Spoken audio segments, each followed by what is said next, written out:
माझे नाव कविता आहे. मी 31 वर्षांची आहे. लग्न झालं आहे आणि महाराष्ट्रातल्या एका छोट्या शहरात राहते.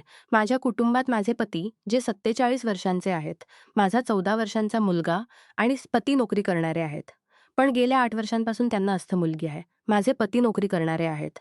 त्यामुळे थोडेही शारीरिक काम केलं की त्यांचा श्वास घुमतो. लोक म्हणतात, तशी मी अजूनही आकर्षक दिसते. माझे मित्र आणि नातेवाईक माझी तुलना माधुरी दीक्षितशी करतात आणि मी या प्रशंसेवर थोडी इठलतेही. त्या दिवसाची गोष्ट आहे, जेव्हा मी माझ्या मामाच्या मुलीच्या लग्नात मुलांसोबत गेले होते. माहेर मला नेहमीच आवडतं. लग्नाच्या तयारीत घरात खूप चहलपहल होती. पाहुण्यांची गर्दी होती आणि घराचा प्रत्येक कोना गजबजलेला होता. लग्नाच्या अंघोळीसाठी बाथरूमची गरज होती. पण खालचे एक दिवस आधी मला अंघोळीसाठी बाथरूमची गरज होती. पण तिथे पोहोचल्यावर मी पाहिलं की बाथरूमचा दरवाजा आतून बंद आहे. मी विचारलं, "कोण आहे आत?" आत उत्तर आलं, "दीदी, मी आहे रोहन. फक्त 2 मिनिटं." रोहन माझा मामेरा भाऊ आहे. मामाचा मुलगा. 28 वर्षांचा तरुण जो नोकरी करतो. थोड्या वेळाने रोहनने दरवाजा उघडला. तो टॉवेल गुंडाळून होता आणि त्याचे कपडे त्याच्या हातात होते. बाहेर निघताना त्याचा पाय घसरला आणि तो धडाकन पडला. पडताना त्याचा टॉवेल वर गेला. एक क्षणभर असं काही पाहिलं जे माझ्या मनात अडकून राहिलं. मी लगेच आंघोळीसाठी बाथरूममध्ये शिरले. पण माझं मन अस्वस्थ होतं. आंघोळ करून बाहेर आले तर मी रोहनला खाली पाहिलं. तो पूर्णपणे सामान्य वागत होता, जसं काहीच झालं नाही. पण माझ्या मनात काहीतरी बदललं होतं. मी वारंवार रोहनजवळ जाण्याचा प्रयत्न करू लागले. त्याचं लक्ष माझ्याकडे खेचण्यासाठी मी त्याच्या आसपास आसपास राहायचे. त्याला स्पर्श करण्याचं निमित्त शोधायचे. पण रोहनला कदाचित काहीच कळलं नाही. त्याची साधेपणा आणि अनभिज्ञता मला अधिक बेचैन करत होती. मी तो क्षण विसरू शकत नव्हते. लग्न मोठ्या धामधुमीने पार पडलं. 2 दिवसांनी घरातील मोठे लोक मामाच्या मुलीला पहिल्यांदा तिच्या सासरी सोडायला गेले. घरात आता काही पाहुणे, महिला, माझी मुलं आणि रोहनच राहिले होते. लग्नाच्या धावपळीनंतर आता घरात थोडी शांतता होती. संध्याकाळचे तास होते, जेवण झालं होतं. माझी मुलगी आणि बाकी महिला एका खोलीत झोपायची तयारी करत होत्या. मला आणि माझ्या मुलीलाही त्याच खोलीत झोपावं होतं. माझा मुलगा दुसऱ्या खोलीत पलंगावर पडून टीव्ही पाहत होता. तो तिथेच झोपतो. रोहन जेवण करून बाहेर फिरायला गेला होता. मी माझ्या मुलाजवळ गेले आणि त्याच्या बिछाण्यावर अर्धवट पडून टीव्ही पाहू लागले. रात्रीचे तास चालू होते. रोहन परत आला. मला पाहून तो हसला आणि म्हणाला, "काय पाहत आहेस दीदी?" मी म्हटलं, "कहाणी बस आता येतो दीदी." आणि आपल्या खोलीत कपडे बदलून आला. थोड्या वेळाने तो परत आला आणि माझ्या मुलाशेजारी पडून टीव्ही पाहू लागला. माझ्या हृदयाचे ठोके वेगाने वाढले रोहनजवळ असल्याने. माझ्या मनात एक विचित्र हलचल सुरू झाली होती. रात्रीचे तास होते. माझा मुलगा म्हणाला, "मम्मी, ही लाईट बंद कर. मला झोप येते. तुमचा हा सासूभूचा ड्रामा खूप उशिरापर्यंत चालेल. मला माहीत आहे तुम्ही पूर्ण पाहूनच झोपाल." हे ऐकून मला हसू आलं आणि रोहनही हसायला लागला. तो म्हणाला, "होय दीदी, लाईट बंद कर. माझ्या डोळ्यांनाही झोप येते. मीही लवकर झोपेन." मी म्हटलं, "ठीक आहे." आणि उठून लाईट बंद केली. मग त्याच बिछाण्यावर माझ्या मुलाजवळ पडून टीव्ही पाहू लागले. आता भिंतीकडे रोहन होता. मग माझा मुलगा आणि मग मी. थोड्या वेळाने माझा मुलगा झोपला. आणखी थोड्या वेळाने रोहनचे डोळेही बंद झाले. मी जाणून-बुजून त्याला त्याच्या खोलीत जायला उठवलं नाही.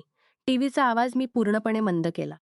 आणखी थोडं वाट पाहिल्यानंतर मी शांतपणे उठले आणि शेजारील खोलीत जाऊन पाहिलं. माझी मुलगी आणि बाकी पाहुणे खोल झोपेत होते. मी परत आले.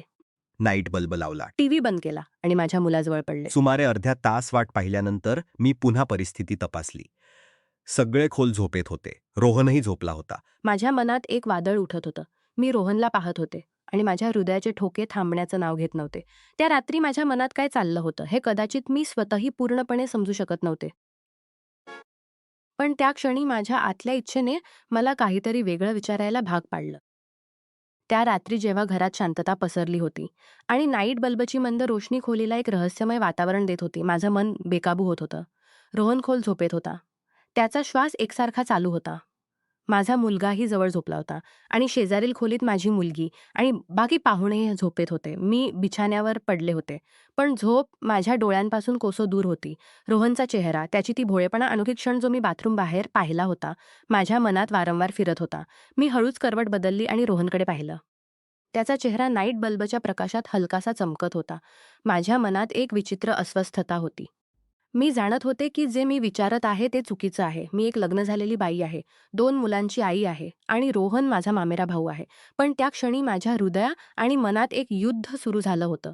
माझी इच्छा मला काहीतरी करायला उत्तेजित करत होती आणि माझा विवेक मला थांबवत होता. मी हळूच माझ्या जागेवरून उठण्याचा प्रयत्न केला, पण माझा मुलगा हलकासा हलला. मी थांबले. भीतीने माझा श्वास थबकला. काही क्षण थांबल्यानंतर जेव्हा मला खात्री झाली की तो पुन्हा खोल झोपेत आहे, मी हिंमत गोळा केली आणि हळूच बिछाण्यावरून उठले. माझे पाय कापत होते, पण मी स्वतःला सावरलं आणि रोहन जवळ गेले. एकदा पुन्हा चारीकडे नजर फिरवली, हे सुनिश्चित करण्यासाठी की कोणी जागत नाहीये. सगळं शांत होतं. मी रोहनच्या बाजूला बसले. माझे हात कापत होते. मी हळूच त्याचा खांदा स्पर्श केला, जसं त्याला हलकासा हलवून पाहायचं होतं, पण तो जागा नाही. माझ्या मनात एक वादळ उठत होतं. मी स्वतःशी म्हटलं, कविता तू काय करत आहेस? हे चुकीचं आहे. पण माझ्या शरीराने माझ्या मनाची बात मानली नाही. मी हळूच त्याचा हात धरला. त्याचा हात गरम होता आणि माझ्या स्पर्शाने तो हलकासा हलला. त्याचे डोळे उघडले आणि तो थोडासा चकित झाला. दीदी, त्याने मंद आवाजात म्हटलं, असं झोपेतच असेल. काही बोलू नकोस, मी कुजबून म्हटलं. माझ्या आवाजात एक विचित्र आकर्षण होतं, जे कदाचित मलाही माहीत नव्हतं कुठून आलं. रोहनने डोळे चोळत मला पाहिलं. काय झालं दीदी? सगळं ठीक आहे? त्याने विचारलं. त्याच्या आवाजात भोळेपणा होता. मी काही क्षण गप्प राहिले. माझ्या मनात गोष्टी एकत्र धावत होत्या. मी म्हटलं, होय सगळं ठीक आहे. फक्त झोप येत नव्हती. तो हलकासा हसला आणि म्हणाला, तू टीव्ही चालू कर किंवा बाहेर चला, थोडी फिरूया. त्याची साधेपणा माझ्या हृदयाला अधिक वितळवत होती. नाही, फक्त इथे बस, मी म्हटलं आणि त्याचा हात आणखी घट्ट धरला. मला माहीत नव्हतं की मी काय हवी होते, पण त्या क्षणी मी फक्त रोहनच्या जवळ राहायचं हवं होतं. तो थोडा असहज दिसला पण काही बोलला नाही. कदाचित त्याला समजत नव्हतं की मी काय हवी आहे. मी हळूच त्याचा चेहरा माझ्याकडे वळवला आणि त्याच्या डोळ्यात पाहिलं. त्याच्या डोळ्यात एक प्रश्न होता, पण तो गप्प राहिला. माझ्या हृदयाचे ठोके इतके जोरात होते की मला वाटत होतं की तोही ते ऐकेल. तू खूप चांगला आहेस. तो हलकासा हसला आणि म्हणाला, दीदी तुम्ही चांगले आहात. पण इतक्या रात्री हे सगळं का? मी उत्तर दिलं नाही. माझ्याकडे कोणतं उत्तर होतंही नाही. मी फक्त त्याचा हात आणखी घट्ट धरला आणि हळूच त्याच्या जवळ सरकले. त्याने एकदा पुन्हा माझ्याकडे पाहिलं. यावेळी त्याच्या डोळ्यात थोडी भीती आणि थोडी आश्चर्य होती. दीदी हे ठीक नाही, त्याने हळूच म्हटलं आणि त्याने आपला हात सोडण्याचा प्रयत्न केला. त्याचे शब्द माझ्यासाठी एक धक्का होते. मी एकदम थांबले. माझ्या चेहऱ्यावर लाज आणि भीती दोन्ही मागे हटले. रोहन मला माफ कर, मी तोत्रेपणाने म्हटलं. मला माहीत नाही मी काय करत होते. रोहनने काहीच म्हटलं नाही. तो फक्त शांतपणे उठला आणि आपल्या खोलीकडे निघाला. मी तिथेच बिछाण्यावर बसून राहिले. माझे अश्रू थांबण्याचं नाव घेत नव्हते. मी स्वतःला दोष देऊ लागले. कविता, तू हे काय केलंस? तू सगळं धोक्यात घातलंस. त्या रात्री मी झोपू शकले नाही. सकाळ होईपर्यंत मी माझ्या विचारांत गुरफटले होते. रोहनने दुसऱ्या दिवशी माझ्याशी सामान्य बोलणं केलं, जसं काहीच झालं नाही. पण माझ्या मनात एक जड ओझं होतं. मी जाणत होते की मी एक मोठी चूक केली होती. एक लग्न झालेली आई आणि बहीण म्हणून माझ्या जबाबदाऱ्या सोडून क्षणिक इच्छेला बळी पडणं किती धोकादायक आणि चुकीचं आहे, हे त्या रात्रीच्या अनुभवातून मला कळलं. त्या चुकीचं ओझं मला कायम वहावं लागेल. पण त्यासोबत मी स्वतःला अधिक जागरूक ठेवायचं आणि आपल्या कुटुंबाच्या नात्यांना कधीही धोक्यात घालायचं नाही असंही ठरवलं.